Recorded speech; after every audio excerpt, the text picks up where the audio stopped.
сондықтан мен айтамын, қазақ барда айтыс өлмейді, айтысқа деген махаббат та өлмейді. Мен ктаның қорытындысын алып онкологияға жіберген кезде менің есім креслі шығасыл болып тұрды. Андай адамда болады ғой бір кез ше, не күлеріңді не жыларыңды білмейтін уақыт болып тұрды. Ол кез келген адамның басында қателіктер, сабақ алатын болады. Армысыз көрермен, сіздермен Лаура Базарбай. Бұл кезекті Ашық Майнд подкасты. Жалпы Ашық Майнд подкасты деген кезде көп адамдар қайта-қайта сұрайды, сонда ол не мағына береді деген сияқты. Негізі Ашық Майнд жаңа заманға адамдардың жаңаша көзқарасы.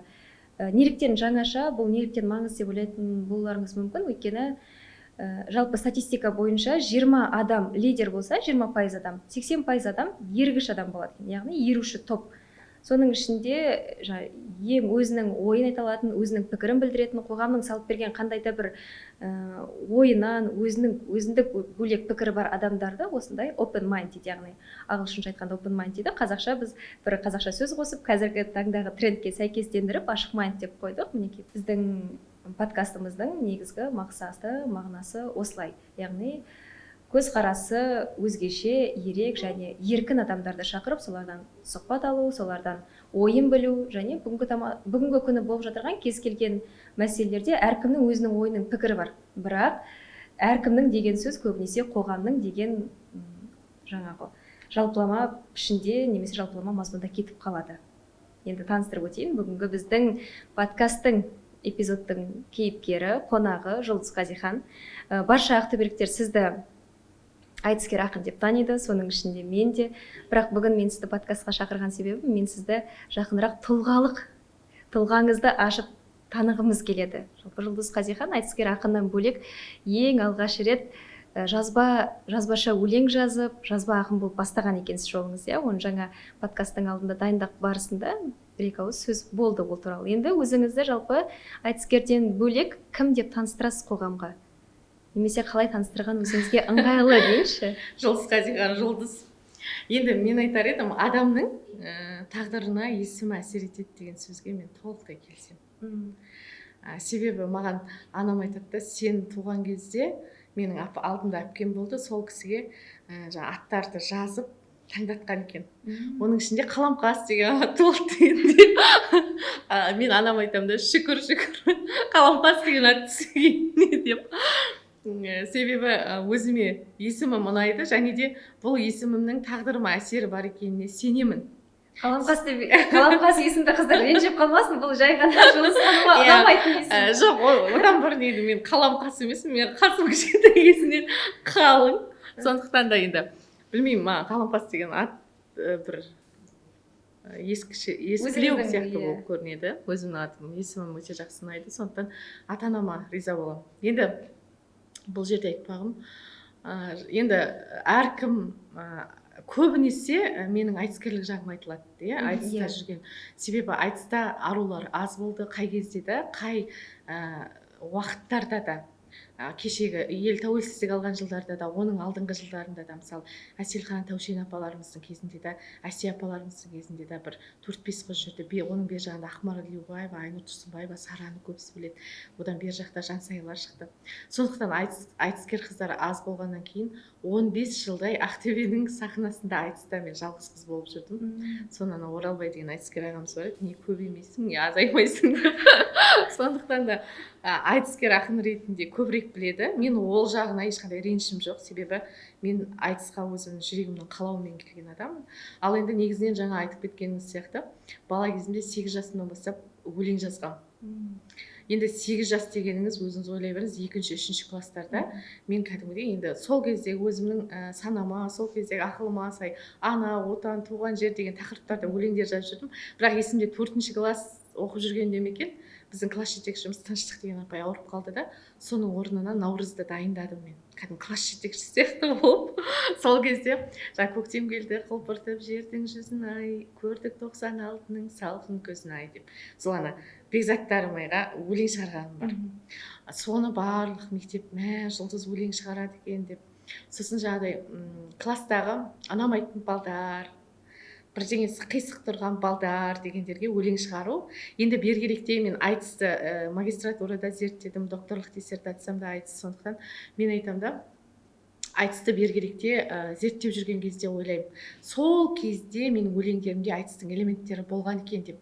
Себебі айтыскер ақынның қарсыласынан ұтымды түсуінің бір ерекшелігі де сол шығар, ол кісінің бір мінін айтып, оның дене бітімінен болсын, оны бір юмор, сатира бар ғой айтыста, сол бойынша бір әзілмен не істеп отыру, ол қағытып отыру, ол жалпы қыз бен жігіт айтыстарының бар екен тарихында. Сол кезде мен ойлаймын, сол кезде де бір кішкене болса да айтыстың элементтері менің өлеңдерімде болған деп. Ал енді бергеректе мен өзімнің бұрынғы туған жерім негізі Әйтеке би ауданы Толбай ауылы, сол жерде тұрған кезде мен кішігірім жұлдыз болдым. Сол жерде аудандық жаңалық жаршысы газетіне, ұлан газетіне өлеңдерім шығатын. Сосын жаңағыдай ауданнан келген сыйлы қонақтардың алдында мені ақын қызымыз деп таныстыратын, мен оларға өзімнің ауылым туралы өлеңдерімді оқып, сол кезде енді ауданның әкімдері, ол кезде енді біз бала кезіміз мүйізі қарағайдай ағалар болып көрінеді ғой, сол ауданның басшылары келген кезде маған жаңа ауылыма шығарған өлеңдерді оқыттырып, сондай бір кішігірім сол кезде басталып кеткен сияқты жұлдыздық. Сондықтан енді мен негізінен жазба ақындықтан бастадым, сосын барып айтысқа келдім. Оның да бір жақсы, кейін әңгіме барысында айтамын, оның да бір жақсы жақтары бар, негізінен айтысқа қатысты, поэзияға қатысты. Одан кейін мен Марат Оспанов атындағы Батыс Қазақстан медицина университетінде 2012 жылдан бері істеймін. Мен 2010 жылы магистратура бітірдім. Сол магистратура бітіргеннен кейінгі жылдардан бастап еңбек жолымды Ақжар қазақ орта мектебінде директордың тәрбиесі жөніндегі орынбасары болып бастағам негізі. Еңбек кітапшам солай ашылған. Содан кейін Марат Оспанов атындағы Батыс Қазақстан медицина университетіне 12 жылдан астам уақыттан бері жұмыс жасап келатырмын. Ал қазіргі таңда аға оқытушымын тілдер кафедрасында.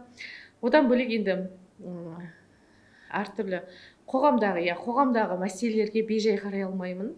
Сол жағынан енді мен кезіндегі өткен праймериздің кезінде 7-ші шақырылымның депутаты болғанымды білесіздер.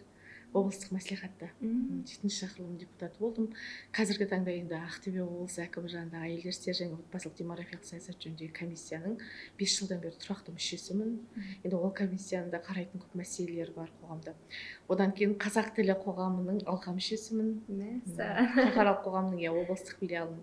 Одан бөлек Аманат партиясының жанынан құрылған қоғамдық кеңестердің мүшесімін. Мирас аймақтық кеңесінде мен тіптен бар ғой 10 жылдай уақыттан бері бармын. Тікелей мәдениет пен өнердің мәселесін қарайды Мирас аймақтық қоғамдық кеңесі. Сондықтан енді ақша төленбейтін жұмыстар өте көп айта берсек. Оның бәрі жай ғана қоғамдық жұмыстар. Сондықтан мен енді кез келген қоғамда болып жатқан мәселеге бейжай қарай алмайтын азаматша шығармын деп ойлаймын. Енді оның барлығына қалай үлгересіз деген сұрақ пайда болады. Қашан көрсеңіз біресе концертте, біресе айтыста. Оның үстіне жұмысыңыз да оңай емес негізі. Осы сұрақты оқырмандарым көп қояды екен жалпы.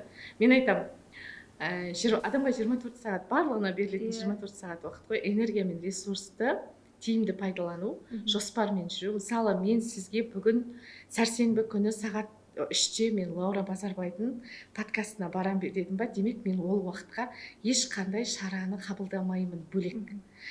Енді бірінші Алла ғой, әрине біздің жаңағы күн тәртібіміз жазатын, дегенмен жоспармен жүрген жақсы көремін. Мен де көлігімде жүреді әрдайым блокнот міндетті түрде жазылып отырады. Тіптен хабарласатын адамдарыма дейін сол күнгі жазылып тұрады. Одан кейін енді мен айтпаймын бәрі идеально мінсіз деп айтпаймын. Бір жағын енді кейбір кезде болады, үйің шашылып жатады.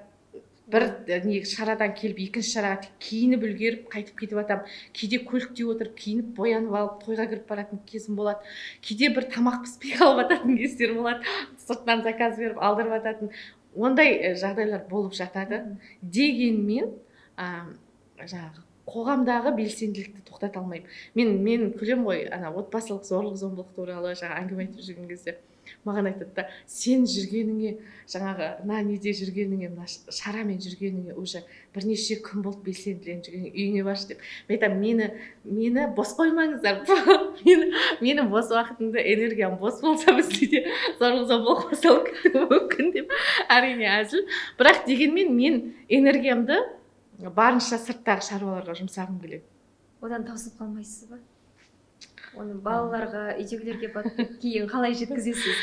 Сол бәріне де жетеді. Сосын белсенділік енді көбісі енді оны басқаша да түсінуі мүмкін. Жалпы әйел адамдар үйдің әйелі түстің әйелі болып бөлінеді. Әйелдер деп бөлінеді иә, негізі Иә, үйдің әйелі ол өзі ол енді үйдің әйелі мүмкін ер азаматтардың арманы деп ойлаймын кез келген. Себебі ол үйдің әйелі жылы жұмсағын пісіріп, үйін жинап, жарының қабағын күзетіп, балалардың тәртібін түзетіп отыратын шығар. Ал енді түздің әйелі ол мен мысалы бір шамалы уақыт демалып қалсам, ештеңе жасамай жатқан дүниенің маубасы сезінемін өзімді. Мәссаған. Мен дәл қазір өзімнің ең дүниені ұйқыбасы сезінемін. Не деген мынау демалыс бітпейтін деп ше. Енді бұл деген сөз мен үйде үйім жаңағыдай шашылып жатыр, я үйінде тамақ істемейді деген сөз емес, бірақ енді кейбір кездерде болады, бір жағынан көңіл тақсып қалатын кездер болады. Сондықтан барлығын көтеру керек. Мен дәл қазір қарама қарсымда дәл өзімнің бір ойласым ба, пікірлесім ба отырғанда таңғалып отырмын. Негізі шынымен кейбір әйелдер болады, жаңағы енді Инстаграмда барлығына үлгеріп жүрген әйелдерді көреміз де, менде осындай болсам екен деген сияқты кейбір әйелдерде ой қалыптасуы мүмкін ғой, бірақ шынымен де әйел адамдар бөлінетін сияқты. Біреуі жұмыстың күшті, оларға энергиясы таусылмайды жұмыстан ше. Қанша жерден шапшада, қанша жерден жүрсе де, бірақ жаңағыдай үйдің шаруасын енді әйел болғаны үшін де алып жүргендер. Ал кейбір әйелдер болады, олардың қасына барсаң сен тіпті өзіңді өзің жайлы сезінсің. Сондай бір уютный дейді ғой, орысша айтады ғой, бір сондай әйелдер болады шынымен ше. Ол әйелдерге үлкен рахмет айтамыз. Иә, ондай әйелдердің бар болуының өзі қоғам үшін маңызды деп ойлаймын. Енді гендерлік жаңа теңдік немесе басқа деп әйелдің бәрі жұмысқа шығып кетуі міндетті емес, және барлығының бәрі жұлдыз болуға да міндетті емес, иә, бір жағынан. Бізде қадым заманнан жалпы әйел адам еркектің қабырғасынан жаралды деп есептеледі. Сосын еркектер түздің адамы, ақша табады, асырайды деп есептейді да. Ал әйелдер енді үйде баланың тәрбиесімен отырды деп кезіндегенде абай жолын естиміз, Олжан Зере аналарымыз абайды тәрбиеледі деп. Дегенмен мен айтар едім, қазіргі заман ондай үйде отырып, жаңа күндіз-түні деймді, әйелдерге дамымай отыратын заман емес. Әйелдер көлікте жүргізсін, әлемді да көрсін, өздері сүйетін іспен де айналыссын, ашық қоғамға пікірін де білдірсін, саясатта да аралассын, үйін де алып жүрсін, әдемі де болсын. Неге соның барлығын жасамасқа? Жасасын. Оның барлығын қалай жасайды? Оның барлығына ол тым қатты көп жүк емес па? Мен ойымша әйелдің негізінен әйел 40 шырақты дейді. Әйелдің 40-62 айласы бар деп те айтады. Әйелде иә. Сондықтан әйел шындап егерде қалайтын болса, кез келген қарды жандырып. Бірақ енді осындай сәттерде енді менде енді медиа саласына, жалпы өнерге енді келіп жатырмын ғой. Тойға шығып кетеміз, концерттер, одан бөлек жұмысың, жаңа телеарнадағы, газеттегі деген сияқты. Сондай сәттерде кейбір кезде андай болады, ту мен балаларыма көңіл бөле алмай қалдым-ау, ұйықтап жатқанда кеттім, ұйықтап жатқанда келдім деген бір өзін-өзі кінәлау сезімі болады.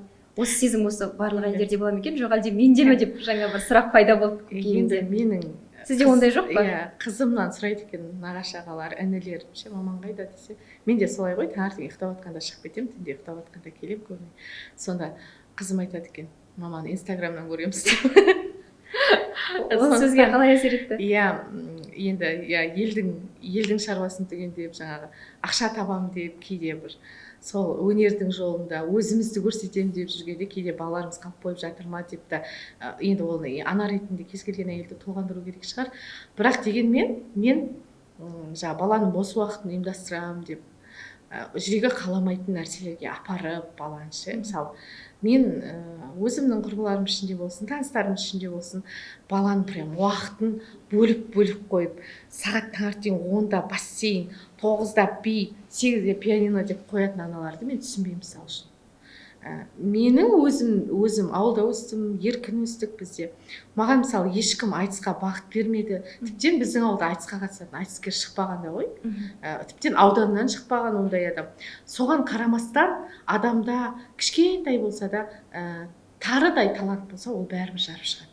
Мен мысалы бірнеше жыл бойы пианиноға, күйге қыздарын сүйреп, кейіннен ол қыздар пианиноны да ұмытып қалды, домбыраны да ұмытып қалған адамдарды да білемін. Солар сол домбыраның соңына да түспеді, қызығушылықтары да оянбады. Тек сол мезеттегі бір кішкене ғана бос уақытын ұйымдастырды болды. Менің ойымша ата-аналар баланың еркіндігіне де көп қол сұқпау керек. Еркін өскен бала бәрібір қоғамда өзінің еркін пікірін айта алатын, еркін ойын білдіре алатын сондай бала болып өседі. Бірақ қазір енді бір жағынан мына ғасырдың жауы дейді, телефон бар ғой. Қазір тіпті бос уақытын не істесем деп ойланбайтын сияқты менің ойымша ғой. Жасөспірімдер әйтеуір мынаның ішіне отырып алған кезде телефоннан алысатудың жолдарын қарастыру керек шығар. Дегенмен енді ол бәрібір бүкіл халық қолданып жатқаннан кейін оны тағы одан ажыратып тастай алмайсың. Мен тек бір жасайтын бір ғана жақсылығым, қызым жеті оқиды.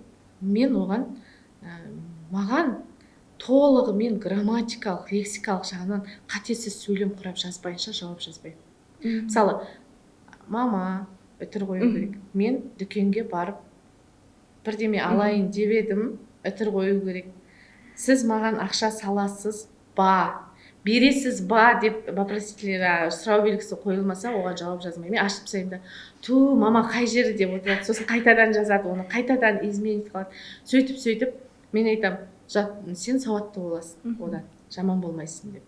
Сол жағынан болмаса, ал жалпы енді телефонға шектеу қойып, телефонға енді үйдегі тәрбие айтып отырамыз балаларға. Бірақ мен айтамын да, мысалы, мен 18 жасымда жасаған кейбір ақымақтықтар болады ғой, енді бәрібір балалық ақымақтық болады, жасөспірімдік. Сол кезде қазіргі санам болған жоқ қой менің. Сол сабақтарды алып барып қазіргі саналы күйге жетіп, бір кемелдікке келеді адам, әйел адам болсын, ер адам болсын. Сондықтан енді барынша қауіптерден сақтандырып отырған дұрыс шығар, ауызбен айтып болсын, іспен көрсетіп болсын, дегенмен бәрібір ол кез келген адамның басында қателіктер, сабақ алатын болады деп ойлаймын. Шынымен жаңағы тексттің қатесіне қарау бұл қазақ тілі мен әдебиетін бітіргендердің ғана қорқынышы ма екен, жоқ әлде көп адамдар осылай ойлайды екен. Маған да бұл бір қате жаза берсе, не бас әрпі жоқ, не соңы жоқ, маған да біртүрлі көрінеді. Маған осы жақында бір анекдотқа өлгенше күлбедім. Филологтарды қалай жындандыруға болады десе, іш қалай деп жазып қойыпты да. Мен айтамын, енді іш қалай деген қазақта сөз жоқ қой. Іш қалай жындандыруға болады десе, іш қалай дейді. Енді мен айтамын, мысалы, шаштараздар қоғамдық көлікке болсын, қоғамдық орынға болсын кіріп келген кезде бірінші адамдардың шаш үлгісіне қарайды екен. Мына қызға мына шаштың түсі де жарасып тұрған жоқ. Мысалы үшін, мына жігіт неге мынадай қылып шашын өте қысқа қылып алып тастаған деген сияқты. Ол себебі өздерінің маманының кәсібі сол. Сол сияқты мен кіріп келгенде бірден тек қателер көзіме оттай басылады ғой. Грамматикалық қатесін бәрін шығарып. Кез келген форумға барғанда бәрібір текст тергеннен кететін қателер болады. Ана жерде отырып алып қате шығарып отырасың да. Сондықтан енді тілді дұрыс қолдану ол өзіміздің біздің кәсіби неміз шығар, кәсібилігіміздің. Мені бір нәрсе ашуландырады ылғи. Неге бізге мысалы ағылшын тілінен болсын, шет тілінен жалпы аудару неге орыс тілі арқылы жүзеге асады? Сосын орыс тілінен дәл солай аударылған сөз қазақша мағынасын аша алмайды. Байқайсыз ба? Әсіресе көптеген жарнамаларда, көптеген жаңағы аэропорттарда, басқа жерлерде дәл сол әуелі орысша аударылады, немесе орысша жазылады, содан кейін ғана барып оны қазақшаға аударады. Неліктен осылай болады? Оны қазақшаға аударатын бізде сонда мамандар аз ба? Кешегі кеңестік кезеңнен қалып қойған саясат, сана барлығы оған әсер етеді деп ойлаймын. Себебі мен өзімнің де тіптен жұмысымда да кейбір кездерде бір қазақша тексттерді ағылшыншаға аудару керек болып, ағылшын тілі мамандарына жүгінсем, маған айтады, орысша аударып беріңізші, орысшадан бізге жеңілдеу дейді қазақтың. Біздің енді қазақтың тілі бір сөзде бірнеше синоним бар ғой. Ондай бай тіл енді әлемде көп кездеспейтін шығар. Қазақтың тілінің байлығы. Енді мысалы мен жаңа докторлық диссертация деп айтып жатырмын ғой, қорғалған жоқ, PhD докторантура бітірдім. Бірақ сол докторлық диссертацияма ылғи жаңағы мақалалар шет тілінде шығару керек болады да, сол кезде қазақ тілінен аударған кезде айтыс тақырыбы тіптен қиын. Аналар кәдімгі жаңағы аудармашылар қиналып кетеді ғой. Мынаны деген орысшаға аударып беріңізші деп. Соған қарағанда енді бұның сол кеңестік саясаттың салқыны, санаға әсер еткен, жалпы салқыны деп айтамыз. Сол кездегі саясаттың кесірі шығар. дұрыс жолға келе жатырмыз деп айта аласыз ба мен енді қазір? жаңа подкасттың алдында да айтып өттім ғой, 91 жылы біздің медициналық университетке жас болып келген мамандар қазір енді 40 жылдық еңбек өтілі бар апайлар айтады, сол жылдары мысалы бізде 6 поток студент қабылданатын болса, соның 5 потогы орыс топ болатын да, 1 потогы ғана қазақ топ болатын дейді. Қазір керісінше жыл сайын бізде қазақ тілі сағаттары азайып келе жатыр. Неге десеңіздер, қазір қазақ тілінің сағаттары біз орыс топтарға береміз ғой. Орыс ол кезде 5 поток орыс топ болды мысалы үшін. 5 поток дегеніңіз ол бірнеше группа, 50-40-50 группа.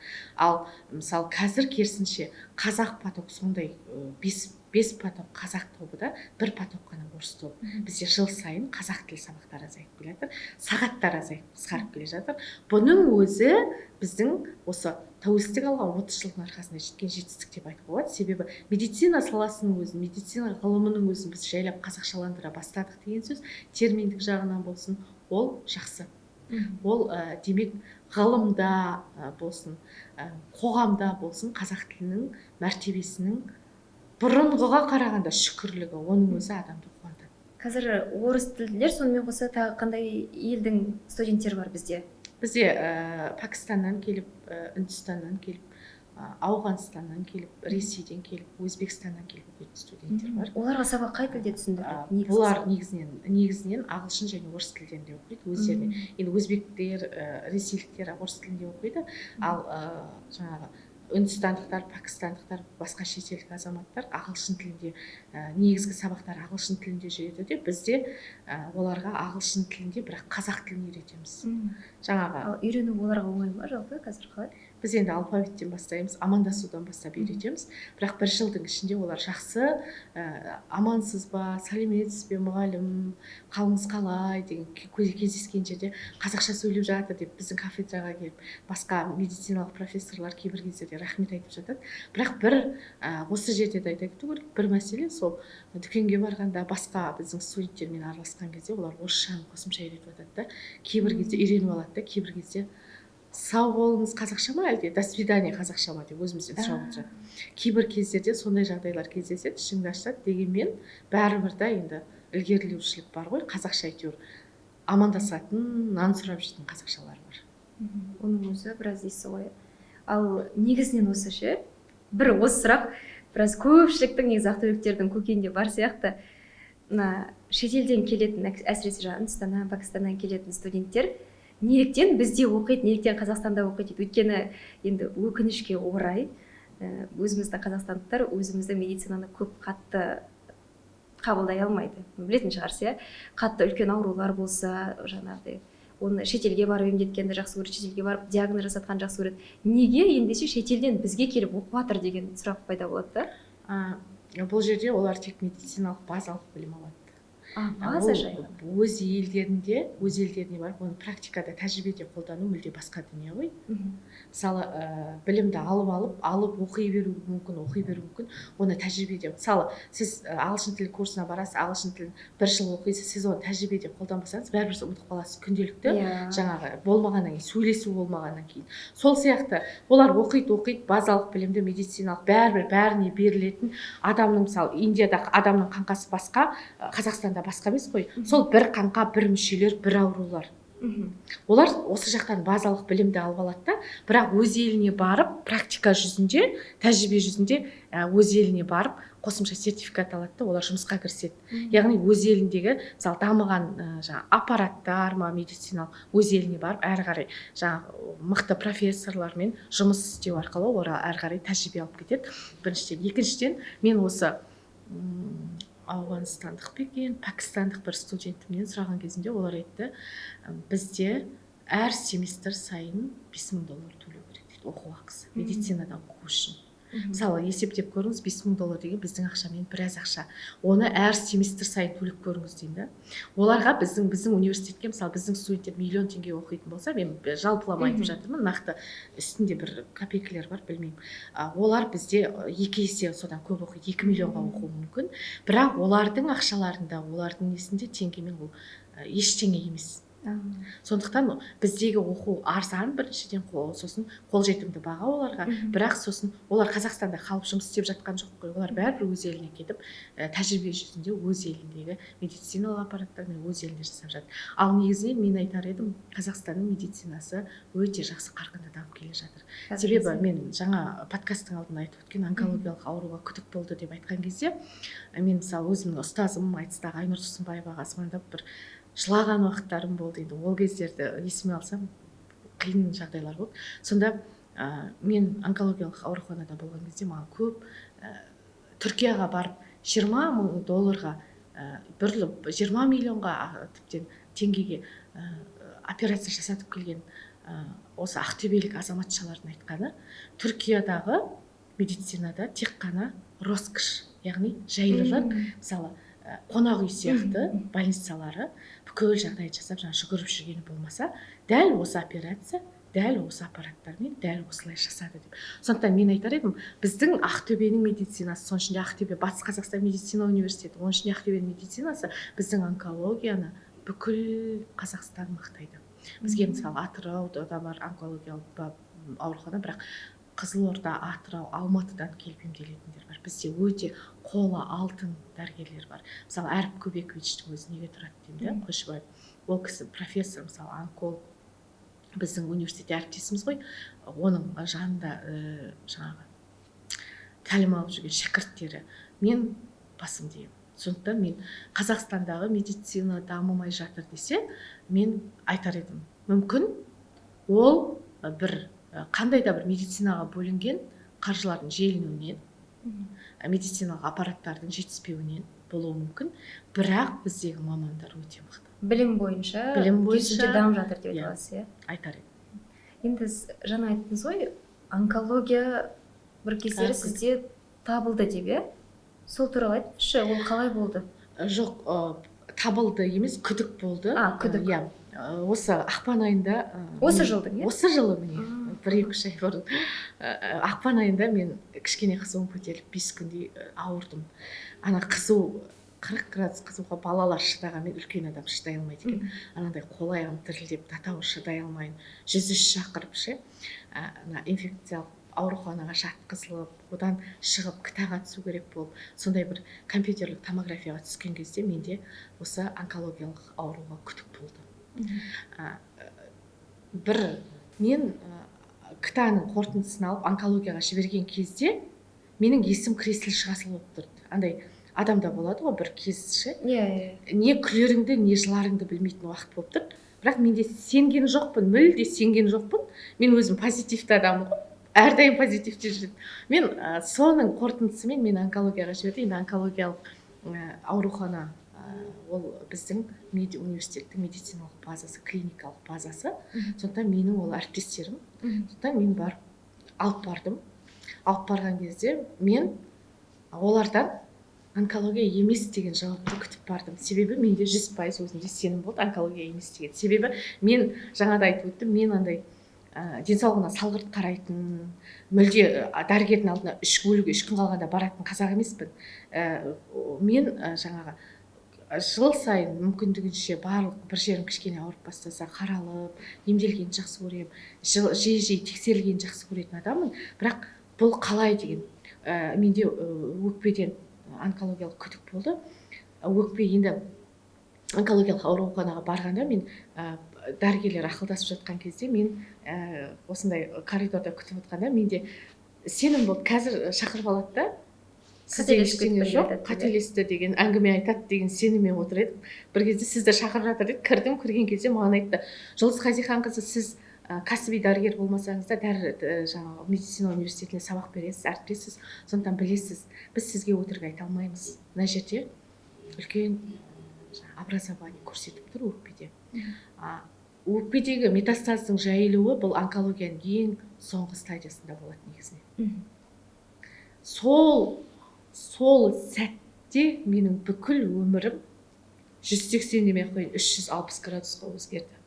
Маған айтты, сізге экстрені жату керек.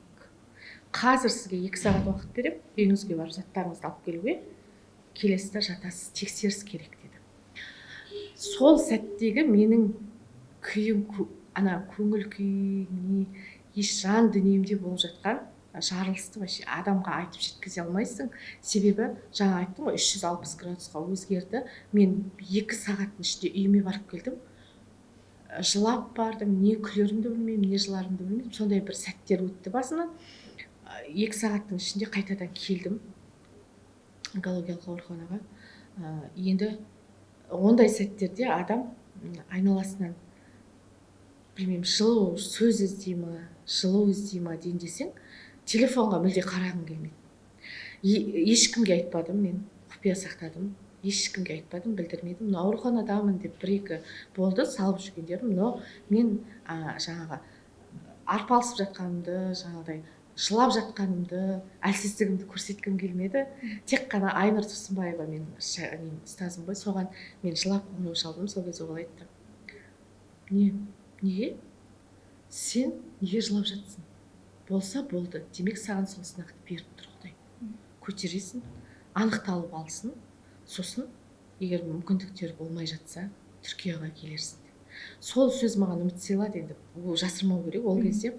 Бірақ мен жаңағы ауруханада жатып 2-3 күн тамақ ішпей ауруханаға жатқаннан кейін 1 аптаның ішінде бір 6-7 килограмм салмақ тастап, кәдімгідей 1 апта тексеріс өтем дегенше бір өмірім өтіп кететіндей. Мен айтам, барлық онкологиялық аурумен ауырған адамдарда сол сұрақ болған шығар: неге мен деген? Неге мен? Енді онкологиялық ауруханада жатқан адамда өмір сүрем бе? Сүрсем қанша өмір сүрем? Немесе өлем бе? Өлсем өлімге дайынмын ба? Ақырет үшін не жасай алдым деген сұрақ болатын сияқты. Сені дүнияуи, көлік, үй, бала шаға ештеңе қызықтырмай қалады екен. Содан кейін мен біраз жаңа анализдердің қорытындысы, сараптамалардың қорытындысы жақсы нәтиже беріп, ештеңе анықталмай жатып, жайлап сөйткен кезде менде бір интуиция болды ішімде. Мені Алла тағала мүмкін осы жерге адамдардың ішкі жай күйін сезініп жазу үшін алып келді деген.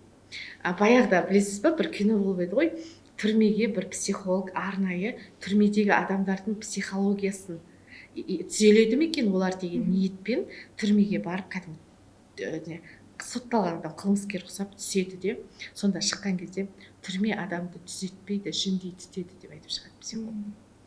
Менде сондай бір интуиция болды. Мен мүмкін мына адамдардың жай күйін сезініп, соны жазу керек шығармын деген сондай интуиция болды. Бірақ мен сол кезеңдерде менде жаңа Алматы қаласында өтетін Алматы телеарнасының тапсырысымен түсірілетін айтысқа келісімшартқа қол қойып қойғам. Сондықтан мен сол кездегі жаңағы дәрігерімнен рұқсат алып Арк Көбековичке ескертіп сол айтысқа бола сұрап шықтым. Мен шыққан уақыттарда, енді қараңызшы, қазақ Құранда да айтады, жақсы сөз сөйлеу керек деп. Мен кездескен адамның бір адамы онкологиямен ауырады. Соның ішінде өкпемен. Менің алдымнан өте көп өкпемен ауыратын онкология шықты. Неге шықты? Сол сәтте, Сол сәтте. Себебі, мысалы бүйтеміз, маған мысалы бір көлік ұнап жүр, соны алғым келеді десек, көшеден сол көлікті көп көріп кетеміз. Себебі мен сол кезде жаңа түп сана деген психологтардың айтып жүргеніне мен 100% сендім. Мысалы жаңа Луиза Хидің емделгені бар ғой онкология. Бірақ шынымен де адам нені ойлайды, соны тартады өмірге. Мен мысалы жаңа өкпе онкологиясын естігеннен кейін менің алдымнан шыққан адамның біреуі әкесі онкологиямен ауырған болып шықты, қайтыс болған. Тағы біреудің жеңгесі онкология, дәл сол өкпемен ауырып жатыр, ковидтан кейін деген. Мен іштей мен шынымен ауырады екенмін дегенге сеніп қала сақтадым. Ал негізінде ол күдік қана еді, күдік қана.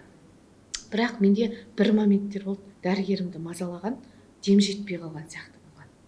Әлде сол ауруларды көргеннен кейін ба, менде бір дем жетпей қалған сияқты болып, түнде дәрігерім мазалады, менде дем жетпей тұр деп. Ол кісі шошып кетті, сосын маған жаңағы сатурация ма, сондай аппаратты алып бармаққа қойып не істеп көріңіз деп, келесі күн бармаққа қойып өкпедегі оттегінің деңгейін анықтайды екен, ол жақсы болып шықты. Кейіннен мен айтысқа барып келдім. Енді мен айтайын, айтысқа барғанда бізде айтыстың уақытында біз ауа райын да, мына жердегі адамды да, оның көңіл күйін да, мына жер мұздай ма ыссы ма еш нәрсе сезінбейміз. Айтыстың жауапкершілігі мен жүгі, ол мен бәріне де айтамын, ол өте ауыр өнер. Біз мысалы менің класстастарым жазып жатыр да, Алматыда ауа райы қалай деп. Мен айтамын, шынымды айтайын, білмеймін. Мен далаға шығып жүрмін, апарып жатыр бізді Қазақфильм студиясына дегенше барамыз, кіреміз, шығамыз, тамаққа шығып жүрмін. Ештеңке білмеймін. Себебі біз 2 күннің ішінде түсірілімде 3 рет айтыс жасадық. 3 айтыс. Ол 3 айтыс, және біз былай еркін айтысып отқан кезде бір 30 минут айтысуымыз мүмкін дейді да, бір 3-4 айналымыз мүмкін. Ана жерде эфирдің 50 минутын толтырғыздың 1 сағаттан айтыстық. Уақытты жеткізуің керек. Уақытты эфирге жеткізуіміз керек. Еще айтыс болып қалдық ау деген кезде 10 минут жетпей тұр, айтып тастаңдар деген өзге операторлардан стоп деген мысалы деймін да. Ондай жағдайда сен өзің атыңды ұмытып қаласың. Мысалы, қыздар мұздай жерде отыр деймін да, дайындалып. Айтыстың жауапкершілігі астындағы тастың салқындығын сездірмей тұр ғой тіптен. Сондықтан мен сол айтысқа бару арқылы мен біраз санамнан онкология деген сөзді да, жалпы ауру деген сөзді ұмытып кеттім мен. 2 күнде мен тек айтыспен ауырдым. Сол айтыстан бас жүлдесін алдым, Саран сіңілісі деген биылғы жылғы. Ол уже 3-ші жыл өтіп жатыр. Мен 2 жыл қатарынан барып келгем. Осы 3-ші жылғы Саран сіңілісін атағын алдым. Менде өте бір андай керемет қуанышты сәт болды. Жүрсін ағамыз келді. Сондықтан сол қуанышпен елге келдім де, мен елге келгеннен кейін президент қатысатын 8 наурызға арналған әйелдердің шарасына қатысатын болып Астана қаласына шығып кеттім. Мен шынымды айтсам ауруға уақытым болған жоқ, былай қара. Сол уақытымның болмауы да жақсы болған шығар. Дейсіз ғой, Мен тіптен уайымдауға уақытым болған жоқ. Сол 2 ортада әйелдер комиссиясының несіне бардым, одан Тоқаев қатысатын шараға барып келдім. Содан келгеннен кейін барып мен қайтадан сараптамалар тапсырып, мен операцияға алу керек болатын, өкпедегі неден биопсия алған кезде. Сол кезде мен дәрігерім бір шешім қабылдап, батыл шешім қабылдап, қайтадан компьютерлік томография жасап көруді ұсынды. Сол томографияның нәтижесі бойынша менің өкпемде таза болып шықты. Мен енді ол күнді ұмытпаймын. 27 наурыз күні мен оны әлеуметтік желіде барлық достарыма жарияға жар салып айттым. Мен 2-ші туған күнім шығар бүгін деп. Ана жерде ондай сәттер аз ғой онкологияда негізінен. Қателік болатын, қателесіп кететін сәттер. Ана жердегі адамдардың, бірақ сол адамның бәрі соны күтеді ғой. Ана жердегі адамдардың менімен бірге қуанғаны, мен дәрігерлеріммен айтамын. Мен енді ол сәтті ешқашан есімнен шығара алмаймын. Сондықтан мен компьютерлік томография түсіріп жатқан қыздың жүзіне үмітпен қарап тұрмын ғой. Жоқ па деп ше. Ол айтады, біз білмейміз, ол дискіге жазылып жатыр. Одан кейін оқылады ол. Ол дискіге жазылды, болды. Мен көрген жоқпын ештеңе. Мен тек сізді просто қасыңызда сопровождение жасап тұрмын. Одан кейін ішке келіп, Бейімбет Майлин шыған белгісін оқып алғам. Соны әкеліп алып түстенген кітап оқып отырсам, Арып Көбекович ағамыз келіп, жаймен енді жүрегі ұшып кетер деген шығар. Қуаныштан да адамның жүрегі қозғалып кетуі мүмкін ғой. Жаймен ішке кірді да, сенде ештеңе жоқ, таза деп жатыр ғой деп айтқанда, мен қалай әрбағайды барып құшақтап алдым. Ол кездегі қандай сезім болды, оны енді кез келген онкологиямен ауырып жүрген адам сезінгісі келетін сезім деп ойлаймын. Сондықтан мен айтар едім, бұл ауру енді қазір жасарып кетті деп айтып жатамыз ғой. Ол жерде жас та бар, жасамыс та бар. Былай қарасаң, түріне қарасаң ауыратын адам сияқты емес дейді. Бір дені сау адам сияқты болып көрінген адамдардан қандай қиын нелер табылып жатыр. Сондықтан бұл жердегі дәрігерлердің де қолына Алла қуат берсін. Бұл жерді ұстап отырған басшылықтың да Алла ғидаят берсін жүрегіне. Себебі қаншама ауру адамның егер несібесін жеген болса, ал несібесін жемей, шынымен соларға жанашырлықпен көмектесіп жатса да үлкен бір сауап алып жатыр деп ойлаймын. Ал енді ауруларға енді жаңағыдай менің басымдағыдай бақытты сәтті берсін деп есептеймін. Әрбір жалпы ауырған адамның ең үлкен дәрігерден күтетін сол қате болыпты, қате шығыпты деген. Шынымен де сондай болсын деп тілейміз. Енді қазір тіпті оба ауруына дейін де ем тауып жатыр ғой. Құдайға шүкір, медицина дамып келе жатыр. Бір жағынан мақтанып та айтамыз. Кейбір енді болмай қалған сәттерде барлығын жамандап жіберетін мінезіміз тағы бар. Онсыз болмайды. Енді жаңа бір әдемі сөз айттыңыз. Жалпы мен психологтардан жиі естимін. Осының алдындағы эпизодтарда да психологтар болған. Қыз баланың өмірі дейікші, өмірі, оның табыс табуы, жарқын болуы, мінезінің қалыптасуы барлығы әкенің махаббатымен тікелей байланысты дейді. Мен осы сөзге толықтай 100%, 1000% қосыламын. Себебі мен өзім жалпы ата-анамның махаббатына, соның ішінде әкемнің махаббатына шомылып өскен қызбын. 100%. Себебі мен енді үйде екінші қыз болдым. Маған қатты қуана қоймауы мүмкін деймін мен дүниеге келгенде, бірақ менен кейін ұл бала дүниеге келгенде екі қыздан кейін оны күтті ғой. Сондықтан анамның бар назары соған ауып кеткен кезде мен әкемнің көлік жүргізеді, сол кезде кран айдаймын екен, әлде білмеймін, КамАЗ айдаймын екен, не айдайтынын білмеймін, сол КамАЗдың артында тұрып алып мойнынан құшақтап тұратын. Қалғандар құшақтап қойды. Мен сен өзің ойла, қазір өзімізде көлік жүргіземіз, артынан біреу қолыңнан құшақтап жатса қалай дейсің. Сонда бір маған мынаны отыр сен бала деп бір өмірінде әкеміз бір қатты сөйлеп көрмепті. Өте содан бекен мен жалпы өзімнің кішкентай кезімнен самооценка деп айтады, өзін өзін бағалау өте жоғары. Мен тіпті қызым таңғалады, мама сен самооценка бұлттардың арасында маған бүйтіп қол қалып тұр ғой деп. Сондай видеоларды көрсе, негізі бұл біраз қазақ қызының арманы сияқты. Иә. Өзін өзі бағалау. Иә, өзін өзі бағалау, өзіне өзі сенімділік деген бұл мен жылдармен келеді, бірдеңемен келеді, бір жаңағы күтіммен келеді деп айта алмаймын, сол әкенің махаббатынан шығар деп ойлаймын. Себебі мен кейбір кезде бұрынғы тұрған ауылымда қыздармен кездескен кезде, өзім класстас қыздармен, енді мен ол кезде кішкентайымнан кеттім ғой.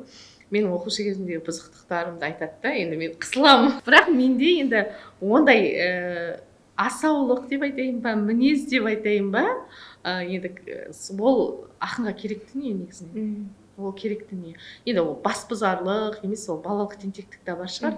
Дегенмен соның барлығында енді менің әкемнің бетімнен қақпай, еркелетіп, ата-анамның сондай бір ерекше махаббатын төгіп өсіргенінің арқасында деп білемін. Ал енді жақында осы көлігімнің терезесін сындырып кеткен бір ұрылар, ішіндегі сумкамды алып кеткен, біраз 1 миллионға жуық ақшаның заттары кетіп қалды. Сол кезде қасымызда психолог апай болған, сол кісі айтады, сен менің байқағаным, сенің ата-анаң кішкентай кезінде стерженіңді мықты, өзегі мықты дейді, тәрбиенің. Сенде бір андай қатты бірдеңеге қадалып, байланып болады ғой, 1 миллион заты кетіп жатыр деп бір қатты өкініш. Сен күліп тұра бердің дейді. Мен тергеушілерге іздеңдер, енді тауып беріңдер дедім. Мен басқа не айтамын деймін. Ал ондай көп адамның қолынан келмейді деп айтып жатыр да. Енді оның барлығы да сол енді махаббатқа шомылып өскен қызсың деп сол кезде де психолог апай айтқан болатын. Мен оны жоққа шығара алмаймын, және ол психологтардың ол сөзімен келісемін. Өзін өзі бағалауға қатысты әйел адамның жаңағы өзегі мықты болып, жаңағыдай кез келген істе. Сосын мен айтам, мысалы кейбір кезде болады ғой, бір балаларын қатты қоямын, бір нәрсені қатты қорықсаң, сол нәрсеңді алып қоямын деп айтады ғой, Алла деп айтады ғой. Жаңа Құдай емессің деп. Енді Аллаға тапсырам. Кез келген, мысалы мен балаларыма қарай алмай отырмын. Алла өзіңнің қамқорлығыңды танытып қой деген сияқты. Мен енді Құдай емеспін, оның бәрін. Мысалы мен күндіз түн таңнан кешке дейін екі баламды көзім ағымен қара сұқсат үлпілдетіп ұстап отырсам да, оны алам десе алып кетеді. Сондықтан кез келген дүниеде, кез келген ұсақ дүниеде болсын, мен жалпы дүниеге, адамға, уақытқа байланбаймын. Мен айтам, құрбыларыма да айтам, оқиғаларға, адамдарға, дүниеге байланбаңыздаршы мүмкіндігінше. Сол дүние құртып жібереді адам. Ол өмірді жеңіл қабылдауға үйретеді. Ол өмірді жеңіл қабылдау деген сөз бәріне жеңілтектік таныту деген сөз емес. Ол адамның өзінің денсаулығына, өзінің өміріне жауаптылықпен қарау деген сөз. Себебі ондай жүрекке түсетін кішкентай жүктердің барлығы адамның денсаулығының бір жерінен сыр беріп шығады. Жалпы психологтар да ол кезде солай айтады ғой. Психологтар, психосоматик дейді қазір, көп адамдардың өкпе реніші қазір ауру болып шығып жатыр деп. Неліктен кейбір аурулар емделмейді, өйткені оның түпкі жарасы миында, ойында деген сияқты. Соған келсем десе. Енді жаңа әкеңіздің аса қамқорлығы, ерекше махаббаты өлең жазуға немесе айтысқа келуге қандай да бір септігі болды ма? Жоқ әлде бұл өзіңіздің қалауыңыз ба? Енді ата-анамнан әрине қолдау болады ғой. Бірақ біздің ата-аналар кейде ойлаймын, мамаға айтамын ғой, анам айтамын, маған өзім бірінші рет айтысқа шығып тұрмын. Оқушылар айтысына келіп тұрмын. Аян Қайнар деген балалар ол кезде 5-6 оқиды екен, мен 9 оқимын ба, сондай оқимын. Бірінші рет айтысқа келіп тұрмын. Мамам подружкасымен келген көруге, мен 9 оқитын қызым. Менде енді біздің Новороссия Ақжар ауылында енді мені айтысқа баулайтын ешкім жоқ. Мен өзім жазып алып, бәрін жаттап сөйтіп келіп тұрған адаммын. Аян Қайнарларды жаңағы апайлар дайындайды екен да, екеуін бір-бірімен айтыстырып, енді қасында адам бар, сол екеуі бір-бірімен айтысып, бір шумақ ашып. Бұл қай жерде болып жатқан айтыс еді? Оқушылар сарайы, облыстық оқушылар сарайында. Осы ақтөбеде, қалада. Жас қанат деген байқаудың айтыс деген номинациясы болды, соған келдім. Содан мен енді Хромтаудың бас жүлдесін алып келіп тұрған, өзім сенімді, өте жаңағы звезда санап тұрмын өзімді әнші. Соған келсем, Аян Қайнарларды көрсем, олардың айтыстары тіптен кәдімгі бір-бірімен бір шумақтан салып шығарып. Енді менде ондай жоқ ол кезде 100% да. Сосын жаттап келгендерімді айтып тастадым. Финалға шықтым да 4 жол шығардым. Сол жерде сахнада отырып 4 жолды ұзақ ойланып отырып 4 жол шығардым, болды, бітіп қалды, шығып кеттім сахнадан. Менде андай қысылу, үлкен қызым айта алмай қалдым ғой деген қысылу жоқ. Сонда маған мамам шыққан кезде де қолдау білдірудің орнына біздің ата-аналарымыздың тәрбиесі ғой ол, кеңес кезінен көріп қалған. Мысалы қазіргі балдарға мысалы біздер қолдау білдіріп ештеңе етпес. Мысалы мен қызыма айтамын, қатыс олимпиадаға алмасаң гүлнар қылмайды. Өмірдің соңы сол олимпиадаға тіреліп тұрған жоқ деп айтамын да, өзім солай тәрбие. Бірақ біздің мамалар осыдан кейін айтысқа шықпаш, осыдан кейін айтысты сен вообще айтысқаныңды көрмейтін болайын деп кәдімгідей ше адам сағын сындырып тастайды. Мен бірақ сол кезде де сағым сынбайтын бір не қасиет мінезден ғой, сол қайтпайтын мінез болды да. Сол мен әлі күнге дейін сол айтыстың сахнасында қанша кедергілерге қарамастан, жазбамды да қанша кедергілер, мен мысалы көп ағалар тарапынан сындарды айтылып жатады, соған қарамастан осы өнерді таңдап, осы өнердің жолында, өлеңнің жолында жүргенімде сол қайтпайтын мінездің арқасы шығар деп ойлаймын. Ал енді ата-анам тарапынан қолдау әрине болды. Мен аламан айтыс деген 2005-2006 жылдардағы телевизиялық айтысқа шыққан кезде менің әкем ол кезде вахтада жасады,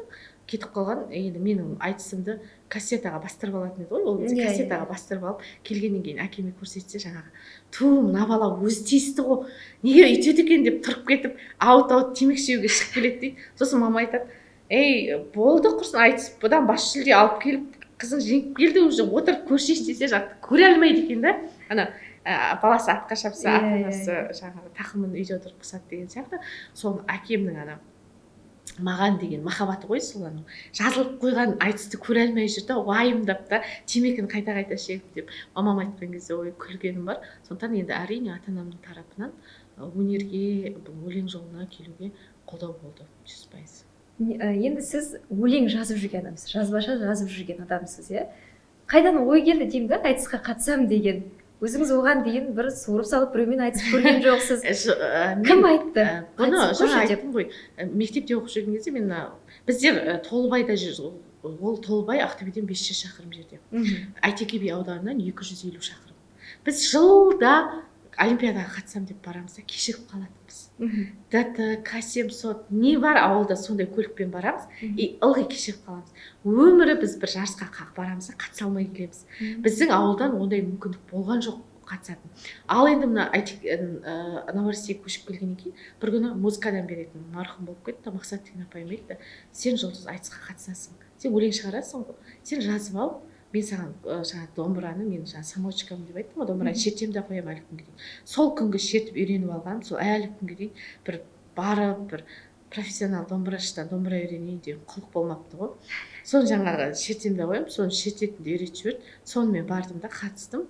Жаңағы қызды мен кіріп барғанда сразу түріне барамын да, мен сенбедім, мен мынаны жеңіп кетемін, спокойно, бас жүлде менікі деп бардым. Солай Ақтөбеге келгенде мен шамалы сағымсың да ауылдарды көріп, өзімнен мықтыларды көріп сағымсың. Но соның өзінде менің мамам айтып жатты, осыдан кейін айтысқа шығамын деп айтушы болма деп жатқанда қоймай, мен 2 жылдан кейін қайтадан университетке түскен кезде қайтадан айтысты бастап кеттім.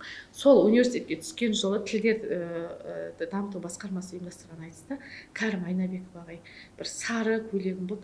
Ойбай-ай, Ақтөбеден бір балапандай, сары балапандай болып бір қыз шыққан екен.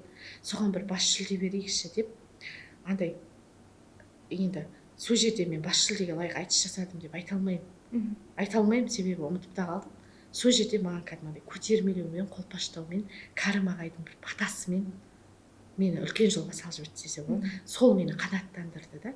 Содан бастап мен Ақтөбелік барлық айтыскер ағаларым, замандастарым, бауырларым, інілеріммен осы міне 20 жылдан бері айтыста келе жатыр екенмін. Арасында енді отбасылық жағдайларыма байланысты, әйел адам енді жүктілік кезінде сондай уақыттарда болды, біраз уақыт шықпай қалып, бірақ тұрақты түрде осы соңғы уақыттарда тікелей соған көңіл бөліп тұрақты түрде шығып келе жатырмын. Енді сізге жазба, поэзия немесе айтыстың біреуін таңдау мүмкіндігі берілсе, қайсысын таңдар едіңіз? Иә, сол енді көбісі бүйтіп айтады да, екі кеменің басын ұстаған суға кетеді деп. Мен айтар едім, екеуі де сөз өнері ғой. Иә, сөз өнері ғой. Сондықтан бұл жерде бөліп жаратын ештеңесі жоқ деп ойлаймын. Енді мен өлең жазған кезде рахаттанамын. Кез келген сырыңды өлеңге айта аласың. Енді айтады ғой, өлең деген өсекші, сырын жұртқа жаяр деп Абай айтқан сияқты. Өлең деген өсекші сынымен, бірақ ақын адам өлең жазған кезде бір жеңілдік болады. Кейбір кезде енді өзімнің оқырмандарымның тарапынан да сұрақ болып жатады. Мына өлең кімге арналған? Мысалы, жасымыз енді 37-де ғой, қазір 38-ге толам. Сол уақытта не деген махаббат бітпейтін деген сияқты айтып жатады. Бірақ соған қарамастан өлең жазған кезде мен рахаттанып қаламын. Сосын көп өмірде жеңіл қабылдауымда сол көп нәрсені өлеңге айтып тастағаннан кейін шығар деп ойлаймын. Ал айтыс енді ол айтыс адамға танымалдылық та береді. Айтыстағы бір сәттік елдің жүгін сезіну, бір сәттік халықтың махаббаты сені аспанға ұшырып жібереді. Қазір айтысты бұрынғыдай қарайды деп айта аласыз ба?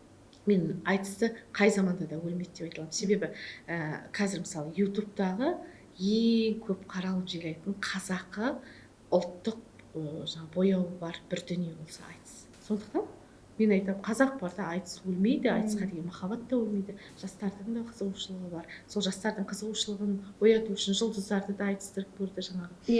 Өтірік айтысты да жасап көрді. Оның барлығын айтыстың аудиториясын кеңейту мақсатында жасағандықтан мен бәрін қолдаймын. Және де айтыстың аудиториясы қандай заман болса да, қандай жаһандану келсе де, қандай жаңашылдық келсе де, айтыстың аудиториясын, айтыстың жанкүйерлерін азайтып аламыз деп қорықпаймын мүлде.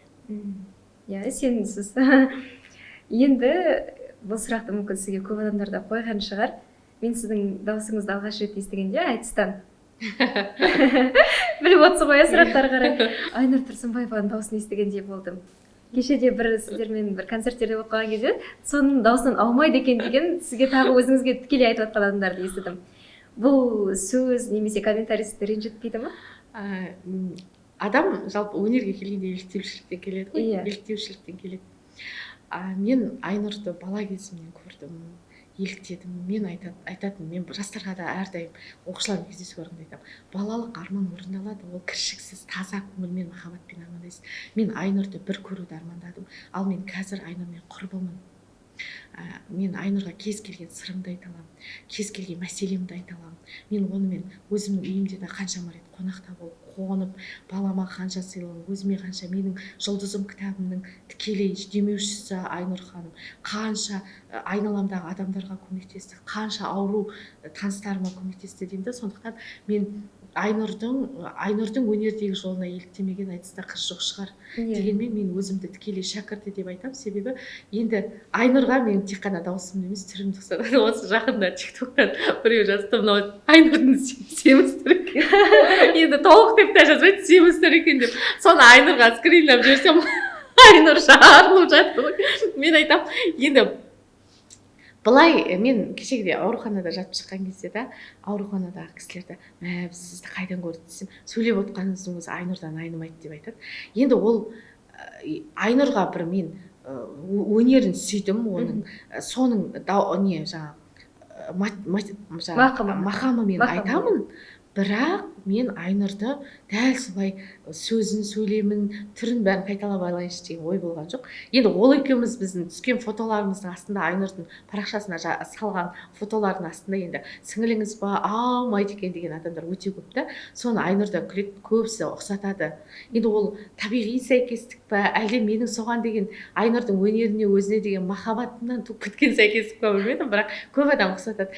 Мен оған түк те ренжімеймін, қуанбасам. Себебі Айнұр сияқты қазақтың маңдайы жарқыраған, бағы беселі, енді тағдырлы деп те айтайықшы, тағдырлы қызына ұқсаудың өзі бір ғанибет шығар. Ол сондықтан оның айтыстан мен Айнұр ұтылды деп айтпаймын. 34 көлік мінді, оның психология саласында да өзіндік жолы бар, оның өзінің оқырмандары, өзінің бір Айнұр бір курс ашса бәленбай мыңдап адамдар жиналады ғой. Сондықтан енді менің ең өзімнің ұстанымдарымның ішінде де, Айнұрдың ұстанымдарының ішінде дағы ең ұнайтыны, мен өзім де сол Айнұрдың қасында жүріп осындай неге келген шығармын. Адамның бәріне ұнамайсың. Ұнауға тырыспау керек. Ұнауға сен тырысқан сайын жасандылық көбейіп кетеді, ал жасандылық адамдарды керісінше сенен алыстатады. Ал сен барынша шынайы болған сайын адамдар саған жақындайды. Сол үшін ешкімге ұнауға тырыспау керек. Қалай барсың, адамдарды да солай қабылдау керек. Қалай бар, солай қабылдаған кезде жақсы. Мені бір жағынан бар ғой, қазір психологтардың көп болғаны өте қатты қуантады. Өйткені психолог көп, демек оған баратын адамдар да көп деген сөз. Баратын адамдар көп деген сөз, демек адамдар жанына үңіле бастады деген сөз ғой. Бір кездері тіпті сырттағы жарақаттың өзін құммен сеуіп жүре беретін едік, ал қазір ішкі жарақатқа үңіле бастағанымыз. Оның өзі біздің еліміздің дамып келе жатқан себебі. Біз кезінде мысалы біздің ата-аналарымыздың азаттықтың алған алғашқы жылдарында тек қана қалай нан табамын, қалай тиын табамын, тіптен өзінің жанына үңілмек дейді, қалай ақша тауып мына балаларды асыраймын деген жағдай болса, қазір біз жаңа курс таңдап, балаларымызды қай жаққа апарамыз, мысалы дейміз, сондай таңдайтын жағдайға жеткеніміздің өзі, оның өзі бір ілгерілеушілік, ел ретінде, мемлекет ретінде ілгерілеушілік бар деген сөз. Сондықтан мен кез келген жағдайда позитивті қолдаймын. Кез келген мемлекеттік мүддеде де алға қарай бізде жылжу бар деймін. Бұл позитивті қолдаймын деп жүріп, андай жаңағы қалай айтылады, бір ақсақ тұстарын жіберіп аламын деп ойламайсыз ба? Жоқ, жағымпаздық емес. Жаңағы енді позитив деп жүріп, шынымен бір жоқ, әрине кері кетіп тұрған жақтарына мән бермей қалмайсыз ба деген ойым бар. Жеткен жетістікте, кеткен кемшілікте өте көп. Сондықтан мен позитивті қолдаймын дегенмен, мен айтыскер ақын ретінде айтыстың сахнасынан өте көп проблема айтатын ақынмын. Мені сол үшін кейбір кездерде мына саясатта болсын, әкімдікте болсын жақтырмайтын адамдар көп болады. Менің айтыстарыма өте төмен бағалайтын кездер де болған, себебі осы Ақтөбеде көп мәселені көтеріп жақпай қалатын кездерім де болады. Бірақ мен ақын ретінде оны елге жаны шығатықтан айттым деп есептеймін. Ал жалпы қоғамның жақсы өсіп келе жатқан жағында көре білу керек. Яғни көзқарасыңыз позитивті, ал көтеретін кезде айту керек жерде себебі осы айтып кетейінші. Себебі атақты жазушы Сәбит Мұқанов айтады, ақын деген, айтыс ақыны деген, ол қой үстіне бозторғай жұмыртқалап жатқан заманда да соның ішінен халықтың мұңын теріп айтатын адам. Сол үшін ғана ақын халыққа сүйкімді дейді. Егер сен тек қана жеке басың мәселесін айтып солай отыратын болсаң, халыққа сүйкімді. Мысалы, Ринат халыққа не үшін сүйкімді? Ол Ринат болып шыққаннан бастап тек қана таза халықтың мәселесімен айналысты. Ал сен қыз бен жігіт айтысында өне бойы саған халықтың мәселесін айтатын уақыт туа бермейді. Сен себебі қыз бен жігіт айтысы деген ол қыз бен жігіттің қағысуы, әзілда, юморда болу керек. Оның ішінде жігітке жету өнерді әзіп, ол саған қай жағынан келеді? Құда болып келе ма, жігіт болып келе ма, әлде басқа болып келе ма? Сол жағынан келген кезде сен онымен қағыса отырып, арасында елдің мәселесінде суыртпақтап айтып отыру керексің. Сондықтан мен бұл жерде халықтың ішін пыстырып жібермейтін. Көтеретін жүгі де ақынның ауыр, және де ол жаңағы Сәбит Мұқановтың айтқан сияқты, қандай заман болса да, тіптен қой үстіне бозторғай жұмыртқалайтын заманда да ақын халыққа сол мұң мұқтажын көтеруімен сүйкімді. Өте әдемі. Өте әдемі эфир болды деп ойлаймын. Жалпы сізбен әңгімелескеннің барысында 1 сағат өтіп кетіпті. Өте тез өтіп кетті. Бұның өзі бір өзіңіздің жаңағы сахнада, айтыста жүрген бір еркіндігіңіз, сөз тапқыштығыңыздың арқасында шығар деп ойлаймын. Енді мына сұрақпен аяқтағым келіп тұр. Жаңа айттыңыз ғой, Айнұр Тұрсынбаева енді айтыстан өзінің, былай айтқанда, орнын алып барып кетті ғой, жайдан жай айтыстан шығып кеткен жоқ. Сіз қазір өзіңізді айтыстың бір жерден бір орнымды алдым деп айта аласыз ба? Айтыстан орнымды таптым, атымды шығардым деп, жоқ әлде алдама әлі? Мен осыған былай айтар едім. Адам энергиясы мен ресурсын қай жаққа бағыттаса, сол жақтан міндетті түрде жетістікке жетеді. Енді қараңыз, мысалы біздің айтыскер ақын қызымыз Жансая Мусина, батыстың батыр қызы, ол бүкіл энергиясы мен ресурсының бәрін осы айтысқа арнаған. Енді білесіздер, ол қыз әлі күнге бойда барлық энергиясы мен ресурсын айтысқа арнаған. Нәтиже бар ма? Бар. Алтын домбыра бар. Мысалы Гүлзира ханымды алайық, бүкіл ресурсы мен энергиясын баласы Қайратқа салған. Нәтиже бар ма? Бар. Қайрат мега жұлдыз. Адам бір салада жетістікке жеткісі келсе, сол салаға энергиясы мен ресурсын бәрін аудару керек. Бірақ кейбір уақыттарда, мысалы, бір нәрсе, мысалы, отбасылық бақыт жетпеуі мүмкін біреуіне. Біреуіне, мысалы, өзі қалып қоюы мүмкін деймін да, мысалы. Ал осы жерде айтқым келеді, бір золотая середина деп айтады орыстар, алтын ортасын балансты ұстап қалуда бір үлкен, оның өзі бір үлкен өнер шығар. Сондықтан мен көштен қалып қойдым деп те айта алмаймын, алға шығып кеттім деп те айта алмаймын. Дегенмен ана бақытын сезіне жүріп, оқытушылық қызметті ала жүріп, докторлық диссертацияға дайындық үстіндемін. Қазір магистратураны бітіріп, докторантураға оқуға түсіп, докторантураны бітіріп, докторлық диссертацияға дайындала жүріп, кітабымды жарық көргізе жүріп, саясатқа араласа жүріп, былай қарасаңыз, жан-жақты бола жүріп та айтысты тастамай бір белгілі бір дәрежеде алып жүру, ол да бір оңай нәрсе емес. Сондықтан дәл қазір мен артта да емеспін, алда да емеспін, ортасындамын деп ойлаймын. Және ол өзіңізге ұнайды. Және ол өзіме ұнайды. Бұл деген сөз, мен осы ортада, осы ортамен, осы жолда, осы орында қалып, осымен шығып кетемін деген сөз емес. Мен әлі көштемін. Демек, алда жетістіктер бар. Міндетті түрде. Ендеше сізге үлкен рахмет айтамыз. Енді подкасттың соңында көрерменге тілегіңіз болса, бір-екі ауыз сөзіңіз болса, қосып жіберсеңіз болады? Жалпы подкасттың аты қалай еді? Ашық майнд. Ашық майнд, open mind. Open mind дегеннің енді қазақшалап трендке сай қылғанымыз. Жақында осы Жандарбек әке тайм деген, әкенің уақыты деген кітап шығарып жатыр. Қазір осындай не хит болыпты ғой, ағылшын тілімен байланысып. Ашық майнд.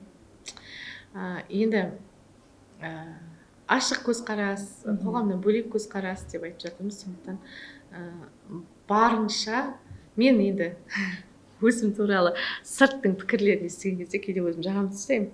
Себебі кейбір адамдардың мен туралы пікірін естігенде кәдімгідей бір шошып кететін кездер болады. Ал жалпы мен қоғаммен бірге болғым келеді қай кезде де. Сондықтан мен біздің еліміздің, біздің бақытты қаланың тұрғындары деп айтады ғой, біздің қаламыздың тұрғындарын, әрбір тұрғынның бақытты жүзін көргім келеді. Жастарға өсуге, өркендеуге жан-жақты мүмкіндіктер жасалған деп қазір айта аламын. Сондықтан сол мүмкіндіктерді ең бастысы, басты құндылық уақытты дұрыс пайдалана білсе қазіргі уақытта. Соны тілеймін, шалқар шабыт тілеймін баршасына. Қуанышты күндеріміз көп болсын. Ал саған, Лаура, енді мына жобаңа ұзақ ғұмыр тілеймін. Рахмет. Өте керемет подкаст болды деп есептеймін. Жан-жақты аша білдің, көп сұрақтарыңмен жан-жақты болды деп ойлаймын подкаст. Сондықтан шығармашылық табыстар тілеймін саған. Сізге де үлкен рахмет. Әрдайым осылай жылы жүзіңіз жарқырап жүре берсін дегіміз келеді. Қымбатты көрермен, осымен бізге берілген уақытта аяқталып қалды. Енді сіздерге ескерте кеткім келеді, бұл бізде Ақтөбе газетінің YouTube арнасындағы алғашқы подкаст жобасы. Сондықтан барша біздің көрермендерді, оқырмандарды Ақтөбе газетімен таныстырғым келіп отыр. Негізі таныстырудың қажеті жоқ, жай ғана бір маңызды ақпарат айтқым келеді. Биыл Ақтөбе газеті 100 жасқа толады. 7 маусымда. Сондықтан Ақтөбе газетін алып, қарап, оқып көріңіздер. Сонымен қоса Ақтөбе газетті қолдап отырған дәл осы подкасттың каналына жазылып қойыңыздар. Бұл біз үшін өте маңызды, әрі қарай дамуымыз үшін және алдағы уақытта қызықты қонақтар шақыру үшін міндетті түрде сіздердің көп болғандарыңыз, сіздердің жылы пікірлеріңіз және лайктарыңыз біз үшін аса маңызды. Сондықтан жазылыңыздар дейміз. Ал біз сіздермен қоштасамыз. Амандықта жүздескенше, сіздермен болған Лаура Базарбай және бүгінгі эпизод қонағы Жұлдыз Қазихан. Амандықта жүздескенше.